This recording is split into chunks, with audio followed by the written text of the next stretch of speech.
So you understand your personality traits, how you start the business, and then just looking at like how you build a team out, particularly for a development business, so property development. Um, what do you think? Because like no one man could do it all in property development at scale. What do you think that key team needs to look like when you get to that sort of team of five? So what's that team of five? You're probably doing maybe 30 million a year or more. Just depends where you are in the country, I suppose. Maybe you're doing 100 units or more, slightly more, with a team of five. What does that team of five look like, and what should the sort of reporting structure look like, and what do you reckon you would be performing as business owner in that scenario? Just to try and give listeners who may be in that they may be on that journey now, and what do they kind of need to look at in terms of like an org chart and a roles and I've got an responsibilities? idea. So for mine would be again because mine would be built with large scale in mind. So somebody looking after deals. So whether you call that a land buyer, a land manager, land director, whatever it is, uh, deals. Somebody responsible for deal flow. Money, which would probably be sat with myself, unless it's not your skill set, then somebody to build relationships with investors and funders, so deals and money. Somebody like a bookkeeper overseeing the day-to-day finances and making sure that day-to-day finances, daily cash flows, all that sort of stuff is up to date and that everything's being tracked and you're being presented information as soon as possible to make the best decisions from. Somebody running then pre-construction slash coordination, so that is critical, and Technical person. technical person, definitely, and again, so if you're the one raising money, then that kind of if you've got somebody raising money, then did you say five including yourself, Ryan? Yeah, including yourself. Yeah. So then you'd be left with yourself then that for that strategic oversight, vision, setting the plan, charging checking on what everyone's doing day to day, and then just streaming out, bringing in the systems, processes, streaming things out, and trying to just be the best. What about you, Jack? Do you just agree with that, or have you got a slight variance on that? I mean, we're pretty much at that size. So we don't have construction in house. We instruct contractors on each individual site. So I mean, it's not too far off what Dorian just said. So we have a land guy who's acquisitions, and I do sort of swoop in and work in that space with him. I manage most of the money, so capital raising and finance products. We then do have a legal and accounts lady who does all of our conveyancing, legal, planning management, and all of our accounting stuff. We've got two PMs. We have a office and estate manager, which is all like the day-to-day admin, so not like growth admin. I would say that's just day-to-day letters, posting.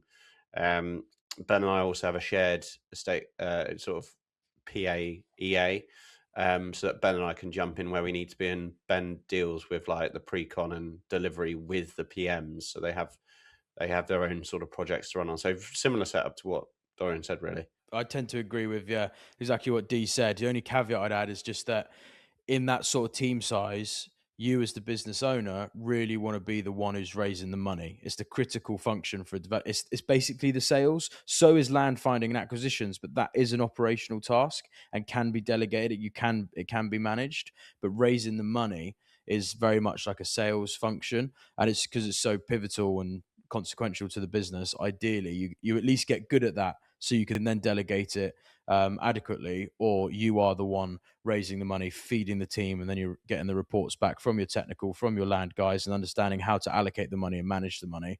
I think that's probably what all three of us did in the early stages of our businesses. I think you just have to do that as a property developer. You're If you're always shit at raising raising money. money and you can't do it, then you probably need to be very good at technical or land buying, like very, very good. So much so you can bring in someone to raise the money, and Probably be a business partner. I just think it's risky. It's very Yeah, rare probably you a see business somebody who's brought in an employee to raise money on their behalf in early days. They'll typically be, if somebody's technically very good, they'll really need a business partner unless they've got their own money and they'll just grow slowly. They'll typically need a business partner who's got those type of skill sets, who can go out, raise money, and is comfortable doing so.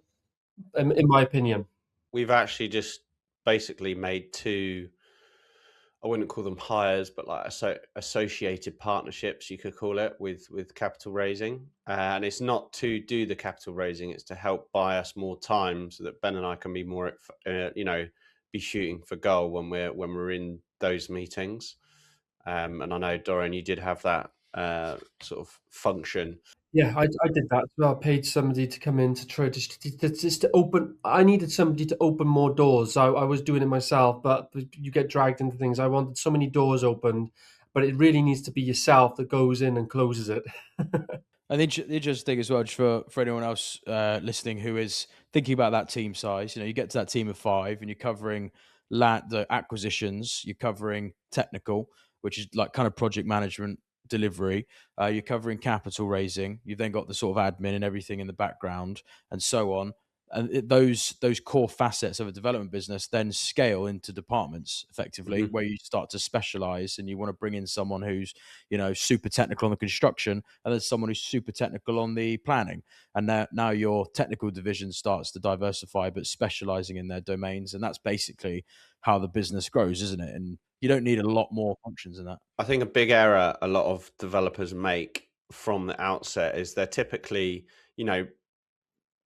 I would probably say over 50% of people that go into development have some sort of property background, whether that's technical builders, chippies, architects, Or QSs, finance. whatever it may be. Most of them have some form of property experience.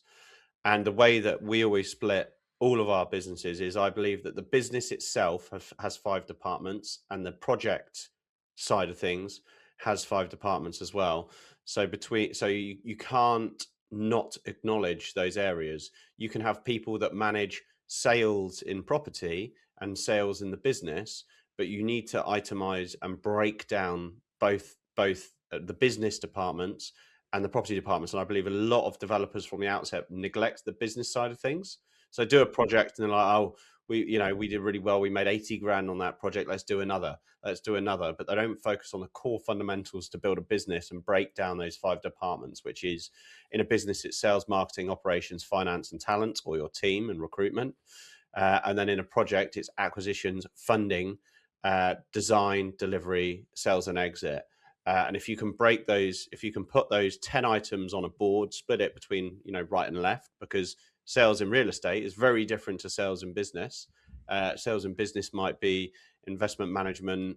It might be, funding partner closing, various different things like that. Whereas selling a flat is actually fairly straightforward. You can instruct a local agent and they can lead on the sales front. So if you have those 10 items on a board, split 5 and 5, you can then ensure that there's enough coverage on each role and there's someone that's responsible for leading that area of the business. That might be you, that might be an employee, that you might be overseeing an employee, but the foresight to understand that, and Rye, we talked before we went on, like an org chart to understand who is in what area is really useful. Absolutely. I'm going through just to finish on, I'm going through an org chart change at the moment. We're thinking of merging two of our departments, the two construction businesses we've got, and merging them in. And now we've got, two sets of contracts managers, two sets of admins, central procurement in one. And it's thinking about how can we merge those things together. And an org chart is just a clean way for you to see your roles, responsibilities, what people do what. So any size of business really should have an org chart with at least some high level roles established, and that's a theoretical way for you to look at the business.